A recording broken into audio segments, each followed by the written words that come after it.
Paz do Senhor a todos, boa noite, boa tarde, bom dia, não sei que horas que você vai estar olhando esse podcast, mas eu me chamo Ed, faço parte da FACEB, Faculdade Assembleiana do Brasil, em Goiânia, estou no terceiro período, nós estamos fazendo um trabalho de extensão de introdução à filosofia, e nesse requisito a gente propôs um tema, que o tema é o impacto do pensamento moderno na teologia cristã. E para isso nós buscamos um professor muito qualificado, abençoadíssimo. Ele é professor, pastor atuante inclusive, tem 3 filhos, também é o nosso professor de teologia sistemática. Na verdade a sua área, né, professor? É especialista em teologia sistemática. E nós estamos com ele, o professor Johnny. Seja muito bem-vindo, em nome de Deus. Prazer, é uma bênção estar com vocês, agradeço o convite, toda essa equipe maravilhosa, os alunos do curso de extensão da filosofia, né? Deus abençoe a todos vocês. É isso aí. Gente, e pra gente discorrer esse tema, nós vamos aqui buscar, né, com o professor Johnny, vamos fazer algumas perguntas para ele e vamos ter uma conversa bem legal, tá bom? Então, professor Johnny, pra gente começar aqui o nosso debate, na verdade a nossa conversa, né, sadia, eu queria começar com uma pergunta e o senhor tem a liberdade de estar discorrendo a respeito dela, tá bom? Já que o nosso tema é voltado para a modernidade, é o seguinte: o que caracteriza o pensamento moderno e por que ele representou uma ruptura tão significante em relação ao pensamento medieval? A gente já começa com essa pergunta. A gente faz essa divisão de uma maneira bem conveniente, né? A história costuma dividir entre história medieval, as pessoas que viviam no período medieval não se viam no meio de nada, elas se viam vivendo a vida comum, né? Mas hoje nós chamamos esse período de medieval e o que deu desfecho a ele foi a era moderna, o período moderno. Sim. Algo marcante desse período, para a gente chamar assim, são algumas rupturas que vão começar a acontecer. Vai acontecer uma série de rupturas no âmbito político, social, no campo eclesiástico, especialmente a reforma protestante, vai ser o início de uma nova etapa. Para o Ocidente, especialmente, vai ser uma nova etapa.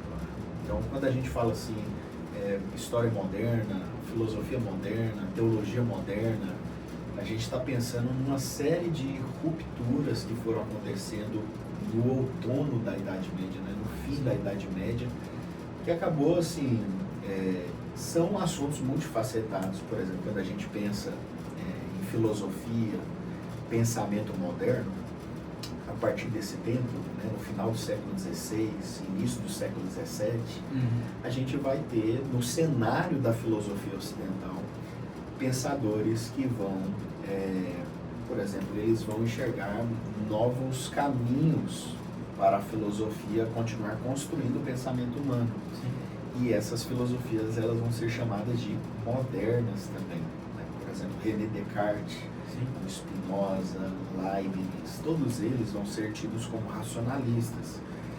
Do outro lado, entre os britânicos, né, nós vamos ter John Locke, vamos ter outros nomes similares, que eles vão ser empiristas, mas também são chamados de filósofos modernos. Parece que filosofia moderna é um monte de coisa, um monte de ruptura sobre diferentes contextos, né, onde o ser humano, tanto no sentido religioso, político, social, filosófico, ele está construindo.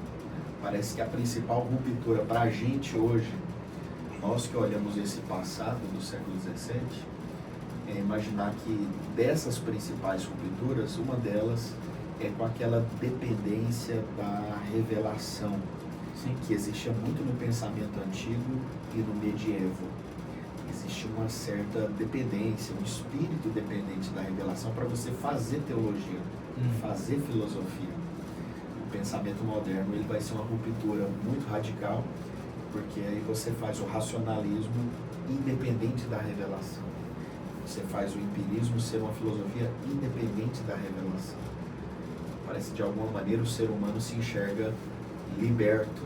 Sim. Dessas cadeias, inclusive a Idade Média é chamada de Idade das Trevas. Dessas correntes filosóficas, né, professor? Sim. O fato é que, quando a gente fala de filosofia, muitas pessoas elas generalizam e claro que nós, como cristãos maduros, nós precisamos ter esse discernimento de que maneira a filosofia contribuiu e contribui, né, conosco até hoje. Só que é interessante esse debate porque às vezes a gente vê muitas pessoas hoje, elas ainda têm uma certa resistência com a filosofia. Então eu queria... Inclusive, muito dessa resistência justo é por essas culturas. Sim, sim. Então, assim, professor, continuando a respeito disso, hoje, trazendo para a nossa atualidade, já que o nosso tema é sobre a modernidade, de que maneira o senhor acha que a filosofia ela é importante, até que ponto a gente pode estudar mesmo sobre a filosofia e até que ponto ela contribui com a teologia de uma maneira assim, não superficial, mas de uma maneira profunda, mas ao mesmo tempo uma maneira que nós possamos, que a gente não passe além da conta, sabe? Mas onde eu quero chegar? Até que ponto a gente, como crente, como teólogos, como alguém que acredita no Senhor, em Deus, de que maneira que nós temos que agir, ou até que maneira nós podemos... Ah, meu Deus, a pergunta está saindo. Eu vou melhorar, para o senhor poder entender. A gente sabe que a filosofia é importante dentro do campo da teologia, mas a minha dúvida é até que ponto nós, como crentes e teólogos, podemos estudar a respeito da filosofia e até que ponto, né, sem ultrapassar de uma maneira natural. Sim. De que maneira a gente traz isso para a nossa vida cristã, né? Sim. Você falou uma coisa interessante, as pessoas elas costumam ter muitas impressões sobre a filosofia e muitas dessas impressões às vezes são impressões ruins, pejorativas, né? Pessoas que estudam filosofia estão perdendo tempo com algum tipo de abstração. Sim. Isso não é só cristãos, muitas pessoas que também não são cristãs ou têm outras religiões ou outras crenças, elas às vezes têm impressões de que a filosofia é só um debate que nunca tem fim, de abstrações, né? Sim. Mas para um cristão, inclusive, pensando no nosso contexto cristão, a nossa visão de mundo cristão, a filosofia ela é inevitável. A história do cristianismo ela é uma história de intenso diálogo entre filosofia e teologia. Sim. Uma das frases bastante emblemáticas de como que foi difícil construir esse diálogo, mas agora a gente não pode escapar dele, era uma frase atribuída a Tertuliano. Tertuliano, um dos pais da igreja, dizia: o que tem a ver Jerusalém com Atenas? Né? E ele sentia o medo, e talvez muitos cristãos hoje, a sua pergunta, muitos cristãos podem se sentir assim, com medo. Com medo de estudar filosofia e aí isso interferir na leitura bíblica, na interpretação bíblica. Tertuliano tinha esse medo. A resposta da igreja antiga foi: esse medo não vai nos ajudar. Nos fechar para o diálogo filosófico não vai nos ajudar. Nós precisamos utilizar as boas ferramentas da retórica, da argumentação, do pensamento humano. Não é um terreno fácil, é um terreno que envolve perigo. É bem complexo, né? Bem complexo. O ser humano, para o cristão, é um ser humano caído. Isso significa que o pensamento dele é comprometido com o pecado, com a situação dele. Né? Mas, ao mesmo tempo, a gente não tem como fugir do mundo, né? Se enclausurar, né? A ideia do claustro, você se fecha e se esconde, né? A gente não consegue fazer isso. Então, o cristão ele é enviado ao mundo, né? Então, esse diálogo tem que acontecer. Então, nos pais da igreja, nós tivemos brilhantes exemplos, como Agostinho, dentro da patrística, né? Sim, da patrística. Sim, verdade. Agostinho, inclusive, ele teve uma jornada intensa pela filosofia. Na Idade Média, a gente vai ter o grande Tomás de Aquino, que vai fazer uma jornada muito intensa pela filosofia aristotélica. Enquanto Agostinho, o platonismo, o neoplatonismo. Teve um teólogo presbiteriano que uma vez brincou que toda pessoa nasce ou platônica ou aristotélica. E ele falou assim: mas na linguagem teológica, ou você nasce agostiniano ou nasce tomista. Né? Parece que então é meio inevitável. A gente vive num mundo de construções filosóficas, de debate filosófico. as questões estão aí. Você não pode fingir que elas não estão aí. Justo.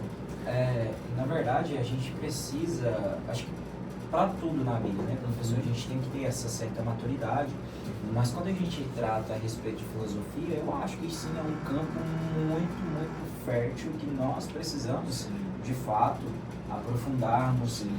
Claro, como eu falei para o senhor, tudo limitado, né, tem ali um certo ponto que nós podemos ir, né, a gente não pode passar disso, de um certo ponto, mas eu acredito que isso coopera muito, professor. E assim, a gente como teólogo, eu sempre escutei uma coisa, a gente ouve isso, que quando a gente fizesse teologia, a gente esfriaria, mas na verdade não, eu penso ao contrário. Sim.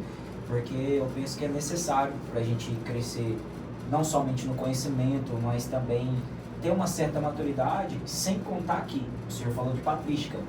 E se a gente fizer uma visão ampla, uma visão panorâmica, nós vamos entender que a patrística, através de grandes filósofos, que também muitos da patrística foram filósofos, então assim, a questão é que eles contribuíram muito para o nosso campo teológico hoje.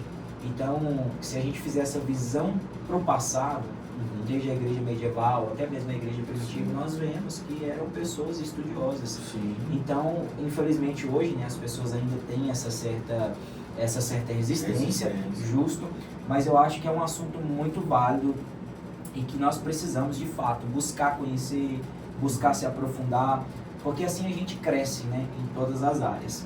Então, professor, para a gente dar continuidade a essa conversa, eu queria fazer uma pergunta aqui para o senhor, a seguinte questão, já que nós estamos falando de filosofia, em que momento a razão passou a ocupar o centro das discussões filosóficas, antes dominado pela autoridade religiosa? Aqui nós vamos entrar dentro do campo do cristianismo, né? De fato.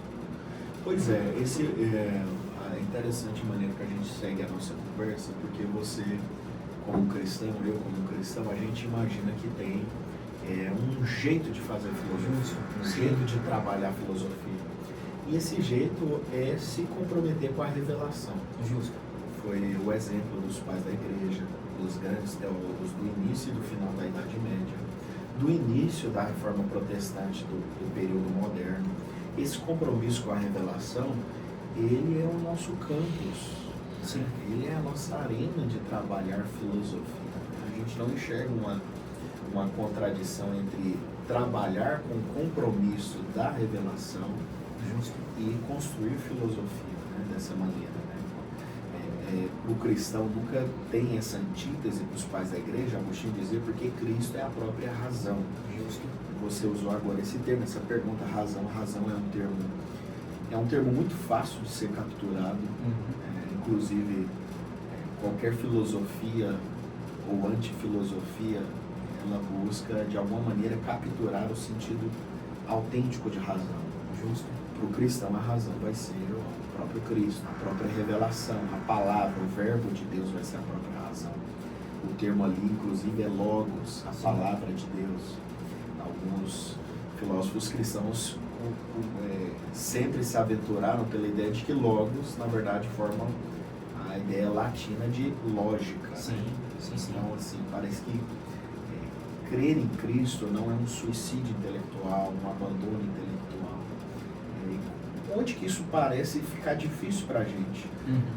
O período que a gente está falando, a era moderna, a história moderna, é um período onde esse interesse por...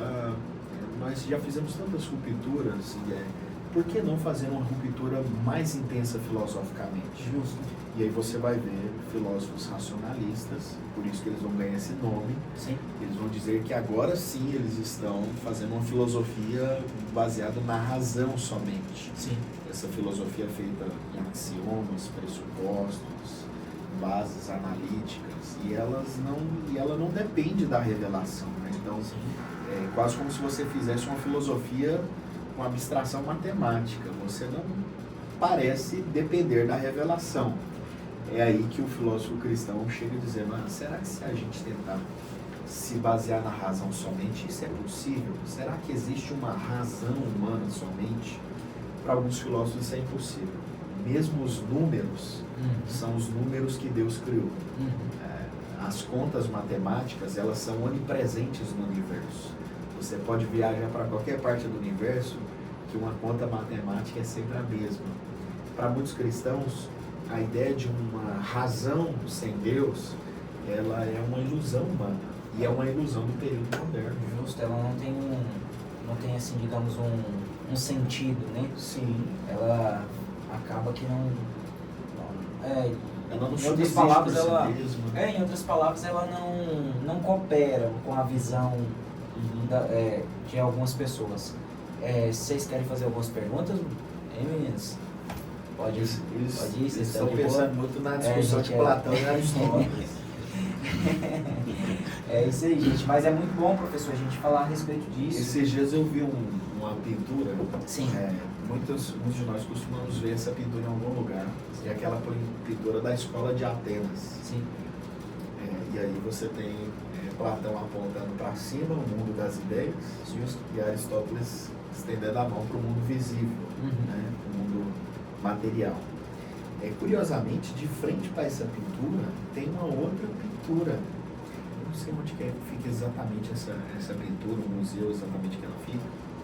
Depois você dá uma pesquisada. Sim. Mas de frente para ela tem uma outra pintura. E essa pintura é da mesa da ceia, da Eucaristia, do pão e do cálice, né?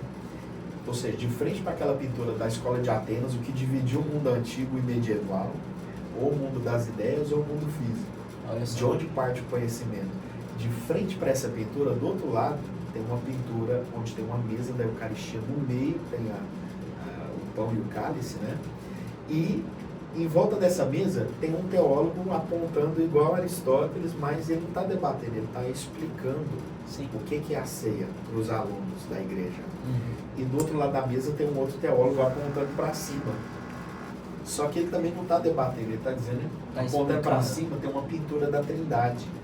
Olha só. Aí ele está, ou seja, aquele grande mistério, ou o mundo das ideias, ou o mundo físico, para o cristão ele é resolvido. Sim.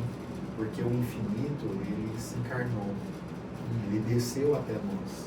Olha só. Então, de onde vem, parece que Cristo, ele se torna o ápice da filosofia. Ele é a própria filosofia. Filosofia significa amor à sabedoria. Sim. Inclusive, sempre quando é domingo da Trindade, os cristãos leem Provérbios 8.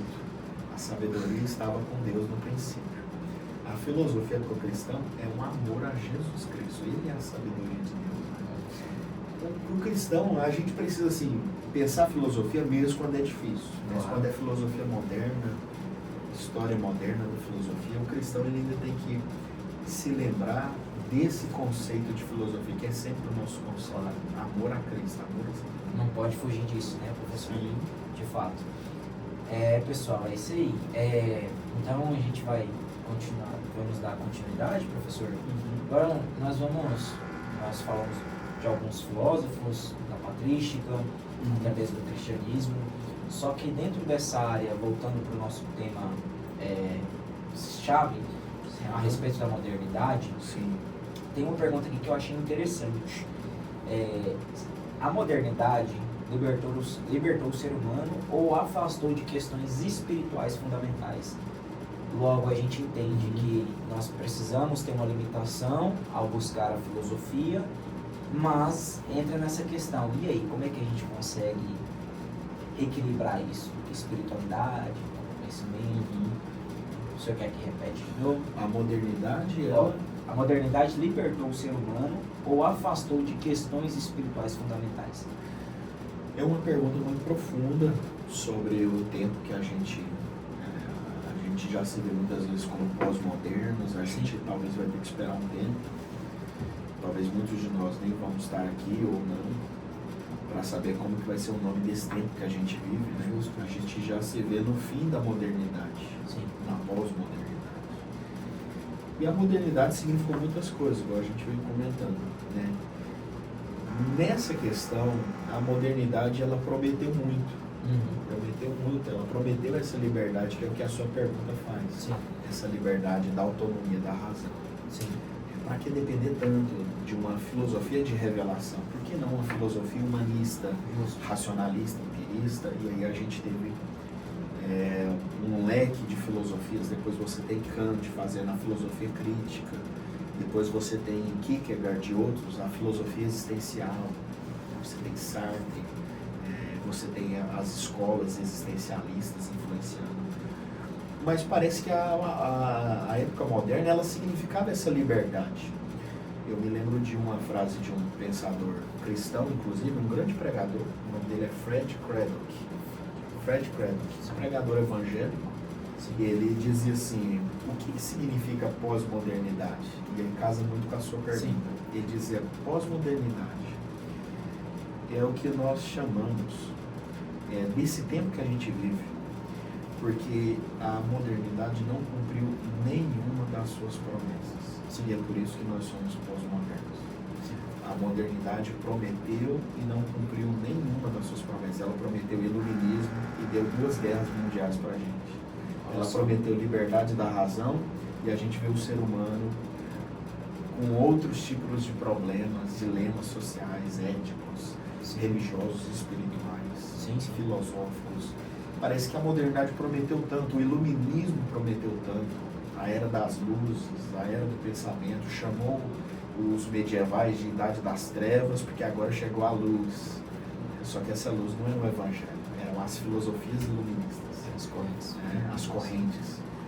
Parece que nesse sentido a gente tem uma breve resposta sobre isso aí. A modernidade, de fato, além de não libertar, de não ser um tempo de libertação, ela se tornou um tempo de muitas ilusões que nasceram. Né? Sim. Então isso tudo é muito triste. Parece que hoje, pós-modernismo é esse nome mesmo, como o Fred Craddock dizia. Qual que é a principal característica do pós-modernismo? É essa principal característica de descrença, de ceticismo. Sim. Não, já que os racionalistas prometeram que eles iam responder tudo e não responderam nada, agora cada um tem uma filosofia. Justo. O nome disso é pós-modernismo. Você tem a sua verdade, eu tenho a minha, e ele tem uma narrativa, o outro tem uma narração. É como se cada um tivesse a sua corrente. Sim. Por exemplo, cada pessoal um acreditava naquilo ali. Sim. E pronto. Sim. Não tem uma filosofia capaz de responder tudo, porque foi isso que a Idade Moderna prometeu. Uma filosofia capaz de responder tudo. Entendi. E como eles não cumpriram essas promessas, então cada um, agora o que a gente tem é narrativa. Cada um tem sua narrativa. Então é por isso que entra a questão da ilusão, né? Que como o senhor bem sim, foi uma promessa que... Uma promessa que não foi cumprida. Isso, né? Não foi cumprida. Né? Então eles ali esperavam algo em troca, sim, que de fato eles iriam alcançar algo, mas... A visão do progresso foi parte disso. Sim. Tem um autor cristão, Christopher Dawson, sim, ele escreveu um livro chamado Religião e Progresso. Sim.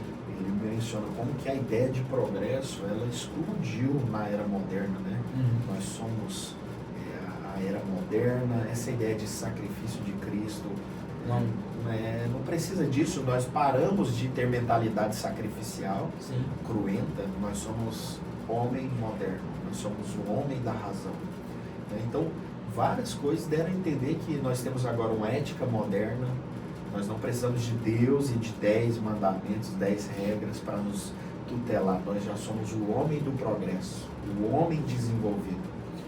E aí o que a gente ganhou em troca disso não foi o que a gente estava esperando.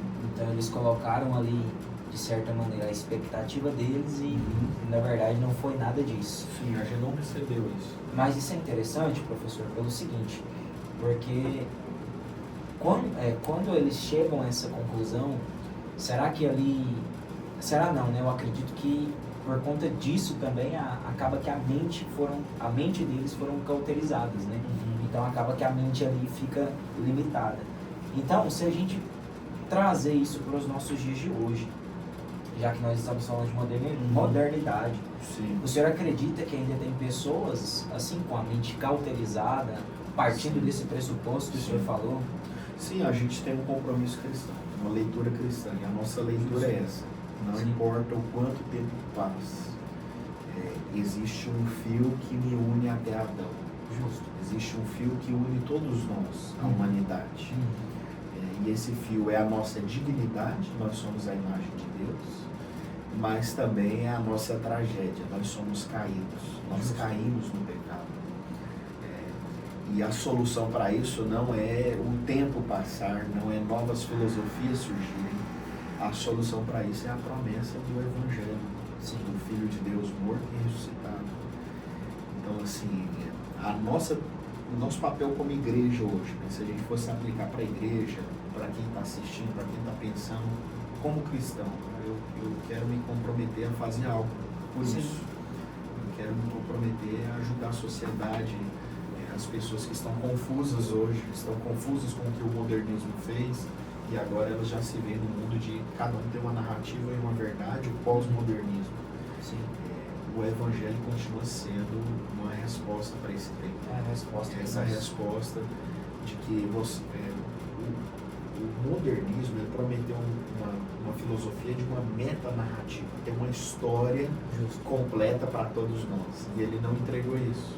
Então nós fomos para o pós-modernismo, onde você desacredita de metanarrativas. Pós-modernos não acreditam numa metanarrativa, numa história, igual eu estou falando, ligado a Adão, a Cristo. Não existe o transcendente, existem narrativas, pequenas, curtas, sua história, a minha, a sua verdade, a minha, cada um tem uma. Então, é um terreno muito fértil, o cristão pode entrar e dizer, tem uma metanarrativa, tem uma história profunda para você. Você não precisa ver o mundo só a partir do seu olhar. Esse é um fardo pesado demais para você levar. Você pode descobrir que sim, há uma visão maior, uma história maior. A história do Filho de Deus, a humanidade caída e levantada em Cristo. Então assim, continua sendo um terreno fértil, por isso que o cristão deve estudar filosofia, deve perceber o impacto da filosofia moderna. Sim. E a partir disso ele continuar o seu compromisso com a Escritura, com o Evangelho. Isso é muito interessante o que o senhor falou agora, porque acaba que a gente, partindo desse pressuposto, nós vemos a importância do Evangelho, né? Que de fato veio não apenas para nos libertar, justo, mas eu acredito também que para tirar essas mentes cativas, né? Que muitos ainda hoje, falando de pós-modernidade, ainda vivem, né? Com as mentes cauterizadas, até às vezes presos a esses tipos de correntes ou a esse tipo de crença, porque eu acho que quando nós entendemos que existe um transcendente, que é Deus, a partir do momento que nós acreditamos no sacrifício de Cristo, eu acho que tudo isso clareia a nossa mente. Então isso é muito interessante. Muito interessante. Inclusive mesmo. tem um texto em Coríntios, acho que é Coríntios 4, né, que Paulo vai dizer que o Deus que disse das trevas haja luz, ele brilhou em nosso coração. Sim. E coração na Bíblia, alguém fez uma pesquisa mais ou menos disso, o Gordon Clark, na maior parte das vezes não está falando do órgão físico, o coração que bate. Está falando da esfera, da parte interior do ser humano, da sua própria mente, das suas crenças, suas motivações, seus desejos. Aí Paulo diz, esse Cristo brilhou em nosso coração. Assim como lá no Gênesis Deus brilha nas trevas, né?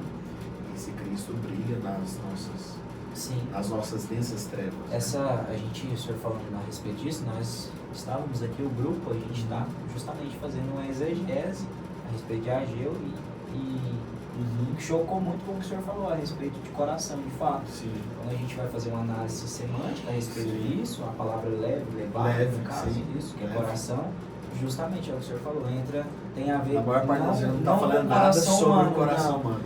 E é interessante porque se a gente for analisar Romanos 12, 2, quando diz a respeito da metanoia, da mudança de mentalidade, tem a ver com o nosso coração. Sim. Então isso é muito profundo. Eu acredito que... Do grego já vai ser o cardia, né? Isso, cardia, exatamente. Mas justamente ele ainda trabalha com um sentido muito parecido, que é no hebraico. Né? Sim. O homem diz em seu coração. Quem diz em coração? Qual coração? Na alma, na mente, na persona interior. A nossa mentalidade, os nossos pensamentos têm a ver, as nossas decisões têm a ver com o nosso pensamento. E quando a gente fala de coração, é o que o senhor falou, nem sempre vai ser o coração o órgão, né? Mas aí tem uma coisa importante disso que a gente está falando, né? Para o cristão, a esfera dos pensamentos, ela é abraçada por Deus. Deus não fala para você jogar fora os seus pensamentos, porque você vai entrar numa religião que você não precisa pensar. Sim. E o cristão tem que falar isso. A gente tem que ser racional. Sim. Precisamos pensar. Você lê o começo de Efésios, Paulo diz em Efésios 1,7, diz que Deus derramou sobre nós torrentes de sabedoria e entendimento. Sim. Então, assim, para a mentalidade apostólica, não é que você deixou de pensar para aceitar uma religião, é porque agora que você recebeu a Cristo e a grande promessa do Evangelho, agora você realmente pensa de acordo com a realidade. Deus ilumina a realidade. Então, uma frase bonita do C.S. Lewis, que ele falava assim, eu creio no cristianismo como eu creio no sol.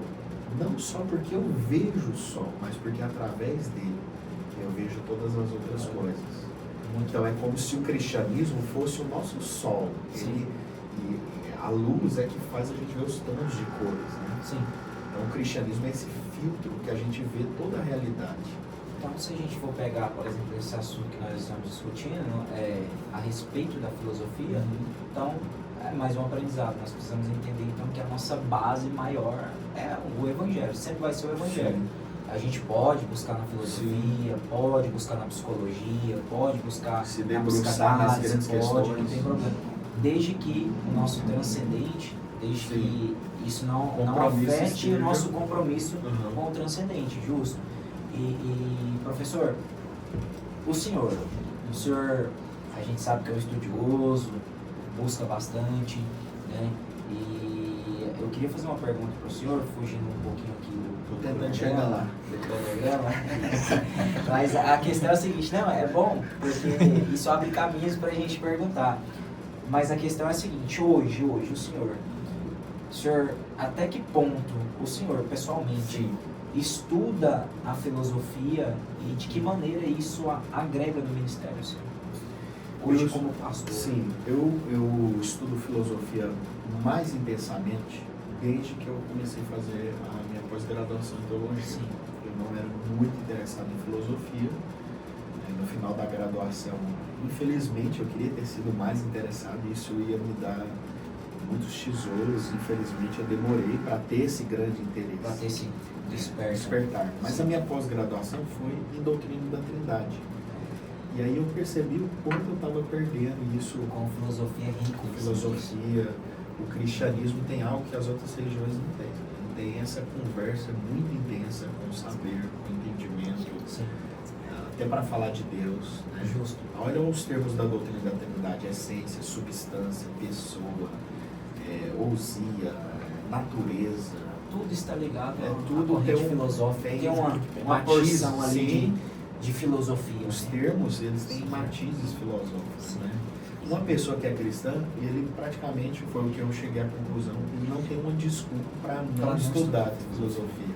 Olha que interessante. Então, para mim, para minha jornada pessoal, isso foi um novo fôlego, um recomeço, e aí eu comecei a estudar mais filosofia. Comecei a perceber que a filosofia me preparava mais para encarar teologias pseudo-cristãs, pesadas, teologias liberais que as pessoas diziam.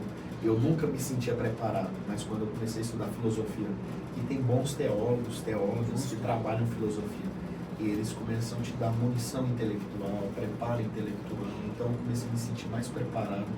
Acho que é isso que o nosso ouvinte vai sentir também. Sim. Tem livros bons sobre isso, tem um livro da Paulus, Filosofia para Entender Teologia. Olha só. Esse título é muito importante, Filosofia para Entender Teologia. Tem o do Gordon Clark, Introdução à Filosofia Cristã, muito bom. Outros teólogos, William Lane Craig, ele é um teólogo que trabalha muito cosmovisão cristã. Cornelius Van Til, esse é um nome muito importante. Cornelius Van Til, ele trabalha muito nos pressupostos filosóficos. Ele diz que todo mundo tem pressuposto filosófico. E aí é como se os seus pressupostos fossem o óculos que você usa. Sim. Algumas pessoas usam óculos com cores diferentes.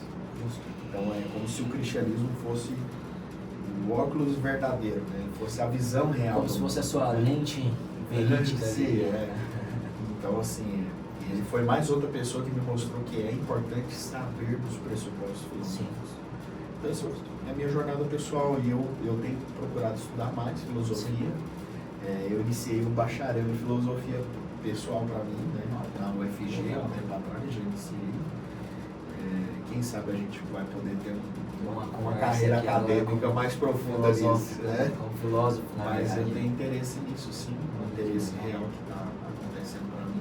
Eu espero lecionar mais filosofia, falar mais de filosofia. Então, partindo desse pressuposto que o senhor o senhor falou aqui para nós, a gente sabe que existiu grandes filósofos, né, na era medieval, até aqui no começo da modernidade. Sim. E eu queria fazer algumas perguntas para o senhor a respeito desses filósofos, tá? Nós vamos começar aqui primeiro com o René Descartes. E a pergunta é o seguinte: como o racionalismo de René Descartes influenciou a maneira de compreender a fé cristã? Bem, o racionalismo do René Descartes, para muitas pessoas, ele foi uma releitura até do agostinianismo. Sim. Mas a gente tem suspeitas de que nem tudo foi um projeto tão bem feito, né? O René Descartes, ele queria vencer o ceticismo. Sim. E eu acho que todo cristão quer fazer isso, quer dar fé às pessoas, não ceticismo. Sim. Mas parece que a maneira metodológica do René Descartes de fazer isso, ele conseguiu uma espécie de fragmentação do ser. Eu sou um ser que pensa, não um ser físico. Sim. Eu sou um ser pensante, um ser racional, penso, logo existo. Essa é a famosa frase do Descartes. Para muitos teólogos, embora tudo isso é empolgante, a filosofia do Descartes é empolgante, e ele mesmo se via como um cristão e trabalhava com tentativas de provar a existência de Deus, ver a existência de Deus, aceitar a existência de Deus. Nem tudo na metodologia do Descartes realmente é um compromisso tão bom a longo prazo como Sim. isso. Ele fragmenta o ser, ele divide o pensamento em categorias que ele mesmo criou. Nem tudo da filosofia racionalista, porque o Descartes é um racionalista, Sim. pode ser deduzido dos pressupostos dele, né? Você se lembra que eu disse que o racionalismo tenta elencar um número de pressupostos sem a revelação. Sim. Faz como se fosse matemática, e disso aí ele fazer um sistema de filosofia. Sim. Isso é impossível de ser feito. Sim. Quando você separa a razão da revelação, você não sabe mais quem você é. Você é uma coisa pensante. Você começa a questionar tudo, né? Sim, você começa a questionar tudo, mas esse questionamento ele acaba ficando perdido, porque você não tem uma revelação, um Deus pessoal Sim. que te revela onde você está, quem você é. Então você sabe que você pensa, tá? Mas o que você sabe mais? Você sabe que você já pensou e está pensando. E o que você sabe mais?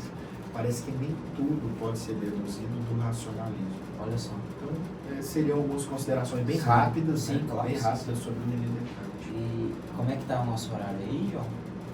Faltam 3 minutos? Não, 37. Ah, 37 minutos já? Ó, então o nosso debate tá... Vamos lá, numerologia, 3, 7. Batendo. Gente, você tem alguma pergunta? Você quer fazer alguma pergunta, Herbert? Pro professor Johnny? A hora é agora. A hora é agora. Aqui, ó. Professor, Pode segurar. Sim. como um novo convertido, a gente sempre tem essa dificuldade, né, esse achismo. Porque quando nós começamos a nossa caminhada cristã, as pessoas mais antigas na caminhada da fé, eles põem esse medo da gente estar fazendo teologia. E quando a gente está no campo da teologia, põe também esse medo no campo da filosofia. Como que a gente pode caminhar para não ter medo? O quanto a teologia é importante e o quanto a filosofia pode agregar para nós? Eu acho que a pergunta do Herbert é uma pergunta muito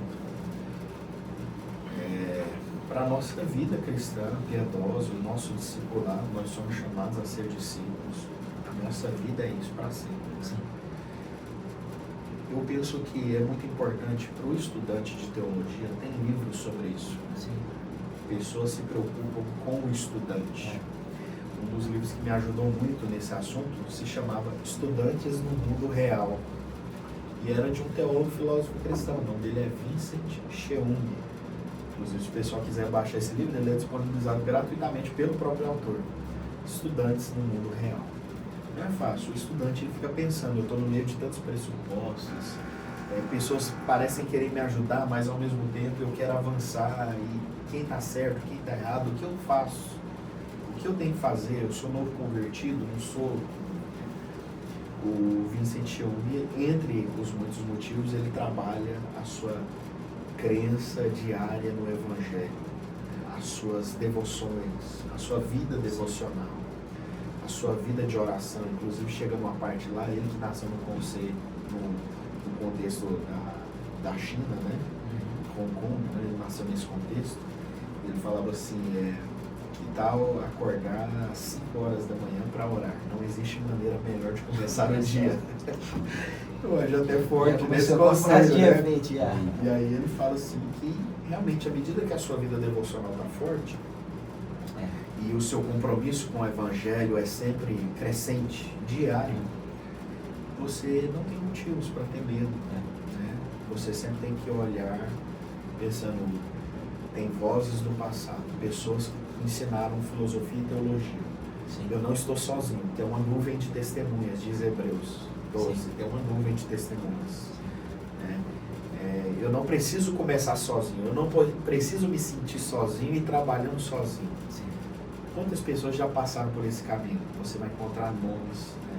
Wolfert Pannenberg, teólogo do século XXI, ele experimentou isso. Na juventude dele, ele que se viu um novo convertido, perdeu a fé. Mas depois ele teve uma experiência com Deus, inclusive uma experiência de ver, uma experiência milagrosa mesmo, e isso reacendeu a fé dele. Então, assim, você tem muitos testemunhos de pessoas que passaram as suas jornadas. É injusto não ouvir essas pessoas. Teve um grande defensor da fé cristã, Gilbert Chesterton, que ele diz que muitas vezes nós somos tirânicos com o passado. Nós eliminamos as pessoas que já partiram simplesmente porque elas estão mortas. Aí ele diz, mas pasmem, a maior parte da humanidade já está morta. É injusto você não ouvir Agostinho só porque ele está morto. É injusto você não ouvir Tomás de Aquino, os grandes defensores da fé, só porque eles estão mortos. Isso é uma maneira injusta de tratar uma pessoa e o que ela viveu e o que ela escreveu. Eles nos deixaram um grande tesouro, um grande legado. E o novo convertido hoje não precisa se sentir sozinho. Cada um está vivendo isso da comunidade que está, né? Algumas comunidades são muito sensíveis com pessoas que começam a estudar teologia. Então vá lá e mostre que elas não precisam ter esse receio. Aqui quem estuda teologia se acha arrogante. Então você já tem um trabalho a fazer. Não ser arrogante, né? Aqui quem estuda filosofia, ele usa isso aí para mostrar o quanto ele é introspectivo, abstrativo e melhor que os outros. Bom, já tem algo para você não fazer. Você pode ser uma pessoa diferente, você pode convergir teologia e filosofia com a sua vida devocional. Eu acho que, na verdade, tudo isso agrega, né, professor? Eu acho que entra muito dentro daquela questão que nós conversamos, que a gente conversou aqui no começo, a respeito da gente ter uma certa limitação, né? Não, até aqui eu posso ir, não, passando desse pressuposto aqui eu já não posso mais aprofundar na teologia, já vai me fazer mal. Mas eu acho que a questão não é eu estudar filosofia, mas é de quem eu estou estudando teologia, né? Assim como entra a questão... Esse ponto é muito importante. Acho que as é pessoas que são tutores ao longo da sua vida. A vida é curta, você não vai poder viver, pelo menos do lado de cá, muito tempo. Justo. Então os livros que você escolhe, as pessoas que você escuta, você realmente tem que procurar ser seletivo. As pessoas que pensam em estudar filosofia têm que procurar uma seletividade. Não dá para ler todos os livros, a gente queria fazer isso, mas não tem tempo. Não tem jeito, e eu acho que, como o senhor falou, acho que a questão não é eu estudar filosofia, mas é com quem estou estudando filosofia, e eu acho que entra em todos os campos da nossa vida, seja a gente estudar uma teologia, porque nós sabemos, tem várias correntes teológicas hoje, né? E nós vemos aí o crescimento de tantas teologias, e por isso que nós precisamos ter uma base sólida, né, professor? Acho que quando nós temos uma base sólida, é importante, a gente não desvia do propósito. É importante para a gente pensar que a gente sempre é uma pessoa em formação. Sim. Então você tem que pensar, eu estou me informando em quê? Em que tipo de pessoa eu estou me formando? Em que tipo de pessoa eu estou me tornando? Sim. Eu acho que essa é uma pergunta. Até que ponto, né, isso vai agregar no meu ministério, na minha vida, qual é a diferença que vai fazer. Isso é importante mesmo, viu, professor? Justo.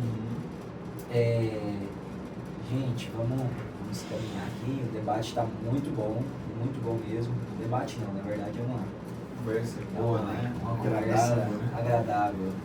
Debate é saber se o Uruguai é penta. O Uruguai está dizendo que é 3. Ô, Jesus. Cada jogo eles colocam mais uma estrela. Isso aí é debate. Ô, professor, isso é demais, viu? Então vamos aqui, a gente já falou então a respeito de alguns filósofos, né? A gente falou que também filosofia, ela anda, né? Assim, caminha de mão dadas com a teologia, partindo do pressuposto que nós temos Deus como nosso transcendente, entendendo que a gente não pode tirar essa base, né, professor? A outra coisa que eu queria assim fazer, eu queria perguntar pra gente aqui até enriquecer mais a respeito disso, seria a respeito da fé. Né? A gente sabe que a fé é de suma importância para que a gente creia num Deus transcendente. Sim. Né? Então a pergunta que eu tenho é a seguinte: a fé precisa ser racional, explicada para ser considerada... vou reformular. A fé precisa ser racionalmente explicada para ser considerada válida no mundo contemporâneo? Essa é uma pergunta interessante, né? A gente tem uma longa discussão sobre a crença. Sim. Essa discussão ela arrasta desde a antiguidade. Começou inclusive na Grécia. Os grandes céticos diziam que você não podia ter crenças sólidas da maneira que as pessoas dizem. Aí o Platão, o Aristóteles, o Sócrates, eles surgem como filósofos que estão dizendo, isso é curioso, por isso que os cristãos leem tanto Platão e Aristóteles. Eles surgem para combater o ceticismo, para dizer que tem crenças que são justificadas. Sim. Essas crenças verdadeiras e justas, justificadas, elas são chamadas de conhecimento. Sim. Crenças que não podem ser justificadas, que você não sabe se elas são verdadeiras, elas podem ser chamadas de opinião. Olha só. Essa é uma divisão clássica na filosofia. Né? Parece que a teologia cristã, ela entende bem isso aí também, ela continua construindo nessa perspectiva. Sim.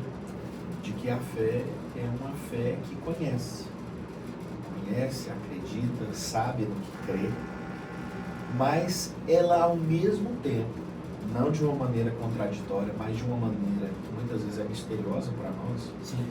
A fé também é um exercício da vontade. Olha só. Um teólogo que fazia isso, e um filósofo, inclusive, era o Francis Schaeffer. Inclusive, um excelente livro para quem quer começar A estudar sobre mesclar teologia e filosofia. Verdadeira Espiritualidade, do Francis Schaeffer. essa que eu vou anotar. O Francis Schaeffer, Verdadeira, né? Espiritualidade. O Francis Schaeffer tem um capítulo chamado Fé na Fé, né? Que é justamente a pergunta aqui. Fé na fé. Ele diz que a fé cristã não é como aquela fé que você fala assim, e ele brinca, né? Eu vou num jogo de loteria e falo, eu vou fazer uma fezinha. Sim. Eu vou ter fé na minha fé. Não é isso. O cristianismo não é fé na fé. A fé cristã não é uma fé porque eu sinto que eu acredito. Sim. Ele diz que a fé cristã é uma fé na palavra de Deus. Olha só. E como que funciona isso? Aí ele faz uma analogia. Ele diz, imagina que você está num penhasco muito alto, você é um alpinista, você escalou. Só que do nada, veio uma névoa, nublou tudo. E aí você pensa, poxa, como é que eu saio daqui onde eu estou? Onde eu pulo? Para onde eu vou? Eu tenho que sair daqui. Se eu ficar aqui, eu vou congelar, eu vou morrer aqui. E aí você está ali naquela situação, um dilema. É interessante que essa analogia dele lembra muito a situação do ser humano. Como eu saio disso? Quem me livrará do corpo dessa morte, né? Aí ele faz isso de propósito. Ele diz que nesse exato momento você escuta uma voz. Essa voz diz assim, ei, você aí. Eu queria te ajudar a sair desse lugar. Eu conheço essa montanha há muito tempo. Essa montanha é assim. De início você fica meio assim, não é possível que isso aí é uma coisa real. Só que à medida que essa voz fala, você vai criando confiança em se comprometer com essa voz, porque ela demonstra saber mais, saber de você, saber da sua situação, saber. Aí ela diz, agora a única coisa que você tem que fazer é dar um salto na sua frente. Aí você fala, eu não estou vendo nada. E aí você dá um salto e descobre, ali é um lugar seguro. Então é uma fé que teve as suas razões para crer, mas ao mesmo tempo envolveu a vontade, o exercício da decisão. Sim. A fé cristã é assim. A fé cristã ela não é irracional, ela não é um suicídio da razão. Justo. Acreditar em Cristo faz sentido para um universo tão bonito, ordenado, estruturado, matemático. crer nesse Deus trino faz sentido para um mundo onde você diz que o amor é a base de tudo? Sim. Porque aí você percebe que Deus não se tornou amor, ele é amor, a Trindade é isso. É isso. Então, assim, tudo na fé cristã tem razões, tem justificativas, faz sentido, Deus nos torna responsáveis e corresponsáveis para corresponder. Mas, ao mesmo tempo, isso tudo que é o Evangelho envolve um passo de decisão. Eu vou acreditar nisso? Tem um teólogo já saudoso, o Bonhoeffer, ele dizia: somente aquele que entregar a sua vida a Cristo. Jesus disse que ele é a verdade, mas somente aquele que se lançar a Cristo, entregar a sua vida nele e caminhar com ele durante toda a vida vai poder dizer se ele é a verdade e o que ele diz é a verdade. Então a fé cristã, ela é um pouco paradoxal para o homem moderno e pós-moderno. Porque ele quer uma coisa racional, mas sem eu precisar me comprometer, sem eu usar da minha vontade para crer. Eu quero uma coisa racional onde eu não preciso dar um passo de decisão. A fé cristã diz: não, você tem que ter um passo de decisão. O pecado são amarras e você precisa dar um passo de decisão. Sim. Então, ao mesmo tempo, a fé é racional e ela envolve um exercício da escolha humana. Ela tem um equilíbrio. Tá? Ela equilibra as duas coisas. Nesse caso, então, professor, por exemplo, o senhor falou que ela é um pouco paradoxal. Então, na verdade, a fé seria também algo mais a ver com as nossas atitudes. Por exemplo, igual o senhor falou, não, eu resolvi crer. Então, a minha decisão é acreditar que Deus existe, é acreditar que Ele é o transcendente. Então, tem mais a ver com a minha atitude do que até mesmo, igual o senhor falou, porque é interessante. Sim. Vou reformular, Sim. o senhor vai entender. É porque às vezes, gente, vem uma pergunta na minha O mente, que ela mas... tem mais a ver exatamente? É porque, tipo assim, se ela é paradoxal, a gente sabe que então tem um equilíbrio.